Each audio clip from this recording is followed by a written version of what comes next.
안녕. 오늘 우리가 함께 배울 시는 기영도의 가을 무덤이야. 이 시는 단순히 죽은 사람을 그리워하는 슬픈 이야기로만 끝나지 않아.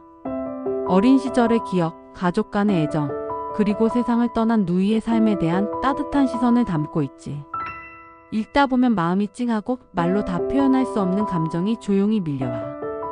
그럼 슬프지만 아름다운 이 시의 세계로 함께 떠나보자. 이 시는 어떤 이야기일까? 이 시는 오래전 세상을 떠난 누나 또는 여동생의 무덤을 찾아간 화자가 누이를 그리워하며 이야기하는 시야. 제목에 나오는 가을 무덤이라는 말은 벌써부터 쓸쓸한 느낌이 들지. 가을은 낙엽이 떨어지고 바람이 차가운 계절이니까 누이의 죽음을 더 외롭고 안타깝게 느끼게 해. 시 속에서 나는 누이의 무덤 앞에 서서 이렇게 말해. 누이야, 내 얼굴에 술을 부어줄까? 이건 단순히 술을 따르는 행위가 아니라 죽은 누이에게 술을 올리며 마음을 전하고 있는 행동이야. 술은 예로부터 조상이나 죽은 이에게 존경과 애정을 표현하는 상징이기도 하거든. 화자는 누이가 어릴 때부터 얼마나 힘들게 살았는지, 또 그렇게 고생만 하다 세상을 떠난 게 얼마나 안타까운지 떠올리면서 마음 아파해. 가난했던 시절 함께 밥을 나눠 먹고 고생했던 기억들, 그런 걸 하나하나 떠올리며 누이와 마음으로 대화를 나누는 거야. 이 시는 단순히 죽어서 슬퍼야 하는 게 아니라 그 사람이 어떻게 살았는지를 기억하고 그 삶을 소중하게 여기는 마음이 담겨 있어. 누이가 고통 속에서도 열심히 살아온 삶이기 때문에 더 슬프고 더 안타까운 거지.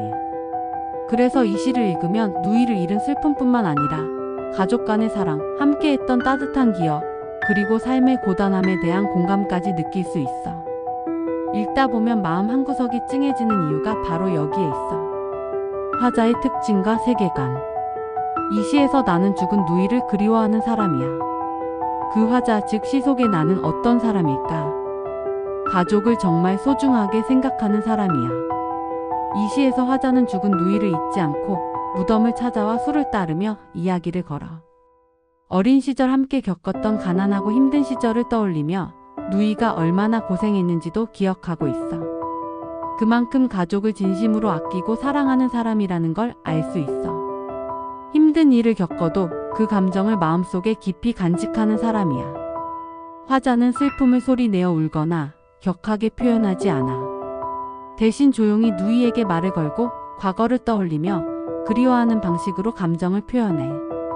겉으로는 차분해 보여도 마음속에는 큰 슬픔과 그리움이 담겨 있는 거지.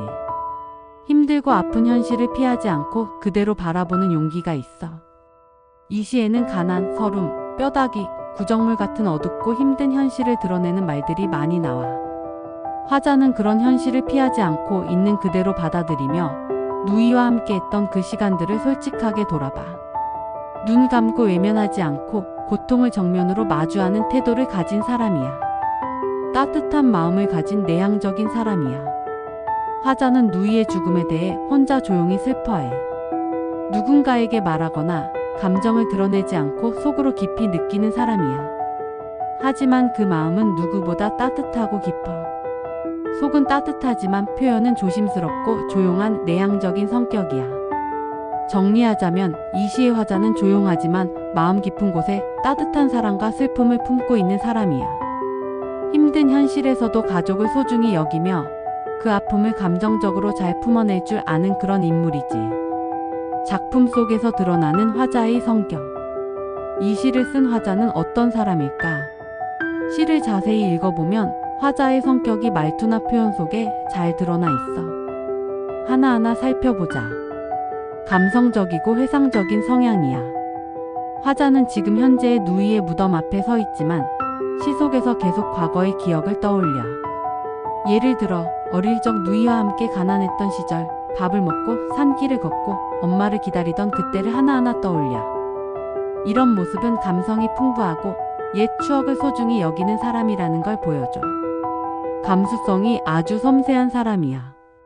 시 속에는 그냥 무덤이라고 하지 않고 푸석한 자리, 빛 바랜 단발머리 같은 표현이 나와. 이런 말들은 단순한 설명이 아니라 눈앞에 보이는 듯 생생하게 떠오르는 이미지를 만들어줘. 이런 섬세한 표현을 쓰는 건 작은 것도 깊이 느끼고 예민하게 받아들이는 감수성이 있다는 뜻이야. 겉으로 표현하지 않고 마음속에서 깊이 느끼는 사람이야. 화자는 누이를 향한 사랑, 그리움, 슬픔을 크게 울거나 외치는 말로 표현하지 않아. 대신 조용히 말 건네듯 속삭이고 술을 따르며 자신의 감정을 마음속에서 조용히 나누어. 이런 모습은 속이 깊고 감정을 속으로 많이 품는 내면적인 성격이라는 걸 보여줘. 세상의 기준보다 가족을 더 중요하게 생각해. 시속 화자는 사회의 시선이나 성공 같은 것보다는 가족과 함께한 기억, 특히 누이와의 시간을 더 소중히 여겨. 시 전체가 누이 한 사람을 향하고 있다는 점에서 가족 중심적인 사고를 가진 사람이라는 걸 알 수 있어. 요약하자면 이 시의 화자는 감성이 풍부하고 마음이 섬세하며 가족을 누구보다 소중하게 여기는 사람이야. 겉으론 조용하지만 속으론 아주 따뜻하고 깊은 울림이 있는 인물이야. 기영도의 가을 무덤에서 예상되는 화자의 MBTI 유형. 이 시 속의 화자는 어떤 MBTI 성격일까? 이 시의 화자는 바로 INFP 유형, 즉 열정적인 중재자의 가능성이 커. INFP는 조용하고 감성적이며 마음속에 따뜻한 이상, 이루고 싶은 가치를 품고 있는 사람들이야. 이런 사람들은 다른 사람의 아픔에 공감을 잘하고 슬픔이나 그리움 같은 감정을 글이나 예술로 표현하는 걸 잘해. 왜 그런지 하나씩 살펴보자. 내향형, I 조용히 감정을 안에 담아두는 성격. 이 시의 화자는 누이와 함께한 옛날 일을 혼자서 곱씹고 말없이 무덤을 찾아가 술을 따르며 속삭이듯 이야기해. 겉으로 떠들지 않고 감정을 마음속에 깊이 간직하는 사람이라는 뜻이야. 직관형, N 상징과 이미지를 통해 감정을 표현. 시를 보면 푸석한 자리, 망초꽃 이불, 빛 바랜 단발머리 같은 비유적이고 상징적인 말이 많아. 이건 단순한 사실 설명이 아니라 마음속 느낌을 감각적인 그림처럼 보여주는 방식이야. 직관형 사람들만의 독특한 표현력이 드러나지. 감정형 F, 논리보다 마음으로 느끼는 사람. 이 시는 사실을 따지기보다 누이를 향한 그리움, 가족 간의 사랑, 가난했던 삶의 슬픔 같은 감정을 중심으로 풀어나가. 왜 누이가 죽었을까? 를 따지기보다 그녀가 얼마나 힘들게 살았을까를 공감하는 태도가 강해. 이건 전형적인 감정형 F의 특징이야. 인식형 P, 정해진 답보다는 감정 흐름대로 생각하는 스타일. 이 시에는 뚜렷한 결말이나 교훈이 없어.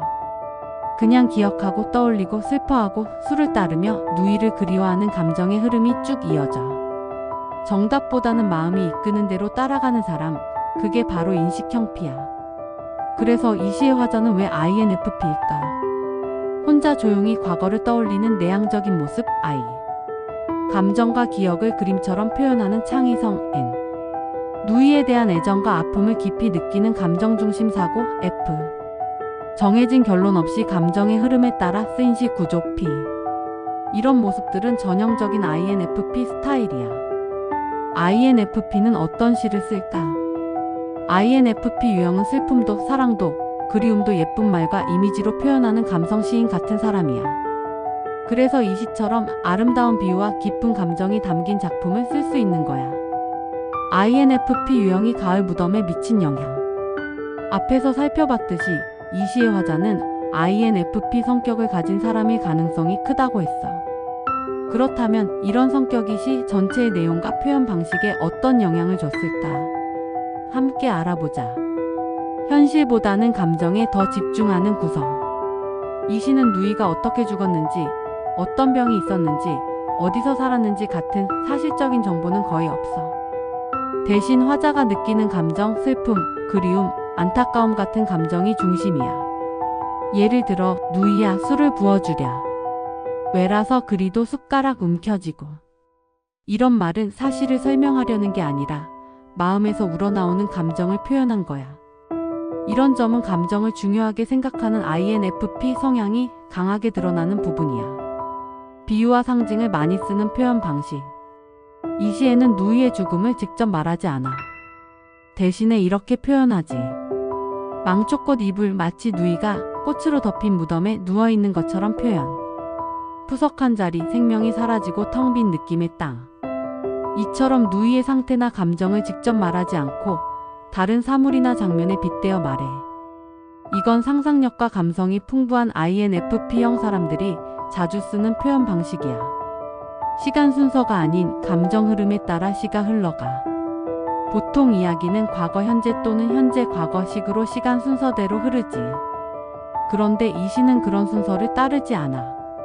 대신 화자의 감정이 어떻게 움직이느냐에 따라 시가 흘러가.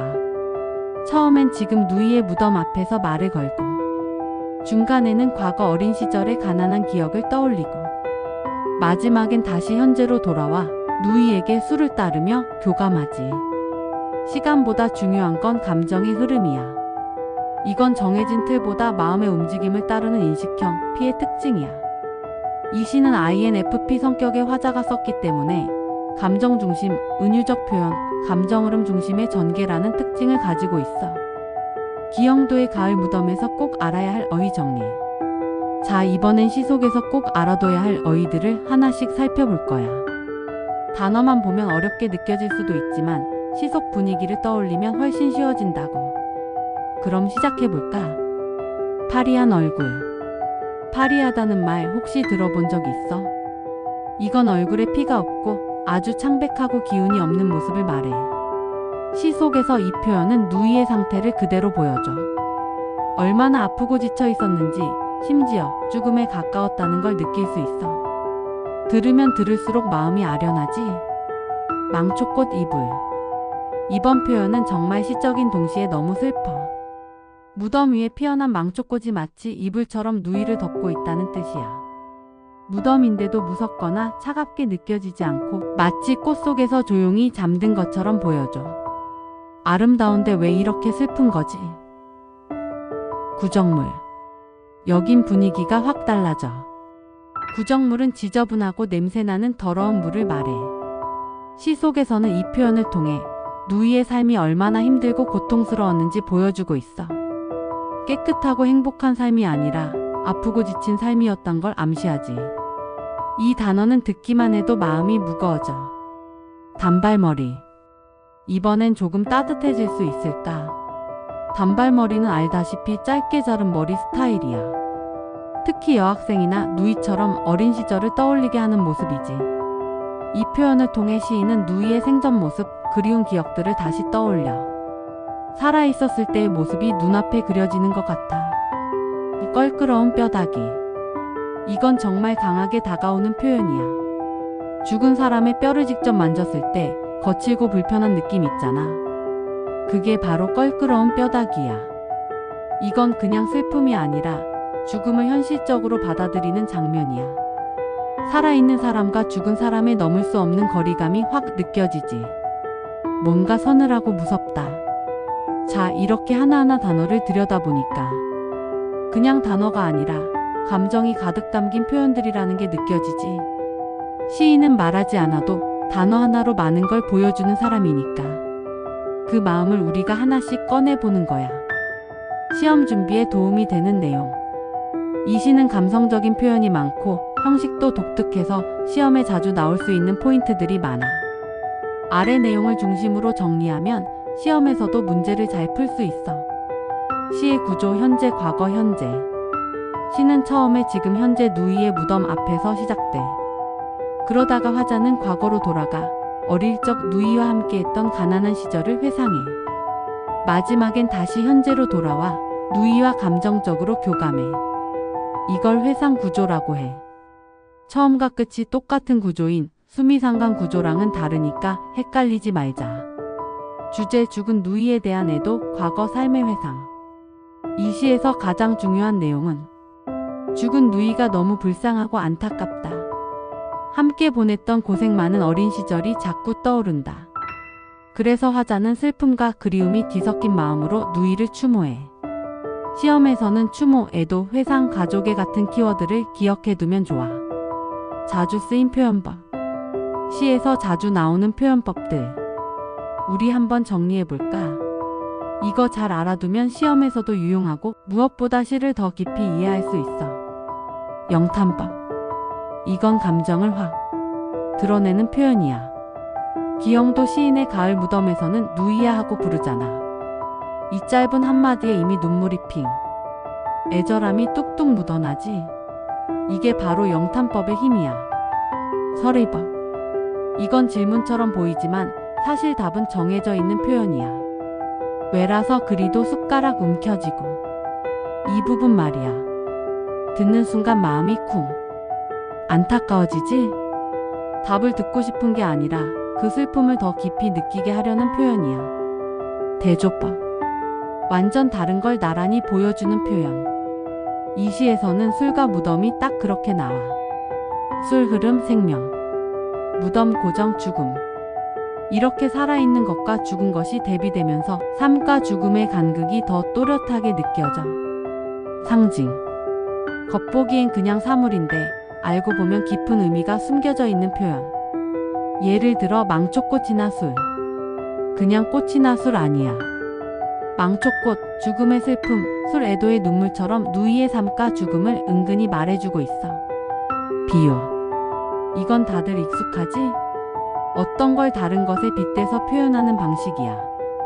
술을 눈물처럼 부어주랴 이 문장이 대표적이야. 그냥 술 붓는 게 아니라 마음에서 흐르는 눈물처럼 술을 따르는 거지. 이렇게 비유를 쓰면 감정이 훨씬 더 풍부하게 전달돼. 이런 표현법들 그냥 외우는 것보다 느낌을 읽는 게 핵심이야. 문장의 분위기나 말투를 잘 살펴보면 아 이건 영탄이구나 하고 딱 감이 올 거야. 시험에도 시 감상에도 완전 도움돼. 월명사의 제망매가와 비교하는 문제도 자주 나와. 제망매가는 내세의 위로, 추상적, 종교적 분위기. 가을 무덤은 현실의 고통, 구체적, 감정적인 표현. 같은 누이의 죽음이라는 주제를 완전히 다른 방식으로 담고 있어. 오늘 우리는 기영도의 시 가을 무덤을 통해 단순한 슬픔을 넘어서 삶의 무게와 가족에 대한 사랑, 그리고 따뜻한 기억의 힘을 배웠어. 시 속 화자는 INFP 유형으로 감정을 조용히 간직하면서도 진심 어린 언어로 깊은 사랑과 애도를 전하고 있었지. 무엇보다 중요한 건 이 시는 단순히 죽음을 말하는 것이 아니라 그 사람의 삶을 소중히 여기는 따뜻한 시선이라는 것. 이 시를 읽을 때는 슬퍼서 울기보다 그 삶을 이해하고 공감하기가 더 중요해. 그리고 한 문장 한 문장을 화자의 마음으로 느끼는 게 진짜 감상이야. 다음 시간에도 더 멋진 시와 함께 만나자. 마음은 따뜻하게, 눈은 반짝이게.